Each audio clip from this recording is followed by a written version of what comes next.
PSC Sree Chitra ജോലി നിയമന തട്ടിപ്പുമായി ബന്ധപ്പെട്ട് വാഗമൺ പോലീസ് കേസെടുത്തതിൽ പ്രതി ചേർത്തിരുന്നതിൽ രണ്ടാം പ്രതി എന്ന് പറയുന്നത് BJP സംസ്ഥാന കമ്മിറ്റി അംഗമായിരുന്ന ബെന്നി പെരുവന്താനമായിരുന്നു. ഇപ്പോൾ കേസെടുത്തതിന് പിന്നാലെയും ഇത്തരത്തിലുള്ള ഒരു സംഭവം ഉണ്ടായതിനു ശേഷവും അദ്ദേഹം സ്വമേധയാ പാർട്ടിക്ക് രാജിക്കത്ത് കൈമാറിയിരിക്കുകയാണ്. ഇപ്പോൾ BJP ഇടുക്കി ജില്ലാ നേതൃത്വം നമ്മളോടൊപ്പം ചേരുകയാണ്.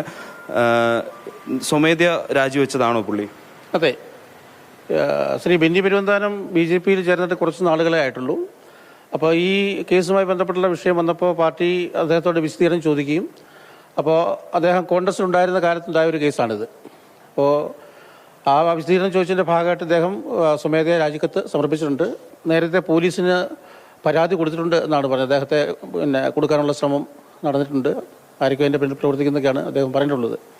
തെറ്റുകാരനാണെങ്കിൽ ശിക്ഷിക്കപ്പെടും, അല്ല നിരപരാധിത്വം തെളിയിക്കുകയാണെങ്കിൽ പാർട്ടിയിൽ തിരിച്ചു വരും. ഇത് ഇലക്ഷനെ ബാധിക്കുമോ? ഒരിക്കലുമില്ല. ഇലക്ഷനെ ജനങ്ങൾക്കറിയാമല്ലോ, അദ്ദേഹം BJP വന്നിട്ട് ഇത്രയും കാര്യങ്ങളിലായിട്ടുള്ളൂ, വളരെ കുറച്ച് നാളുകളായിട്ടുള്ളൂ. അപ്പം അതുകൊണ്ട് തന്നെ പാർട്ടിയെ ഈ കാര്യത്തിൽ ഈ ഇലക്ഷനുമായി ബന്ധപ്പെട്ട ഒരു തരത്തിൽ ബാധിക്കുകയില്ല. വിജേഷ് പുതുവേശ്ശേരിക്കൊപ്പം നിതിൻ തോമസ്, മാതൃഭൂമി ന്യൂസ്, കുമളി.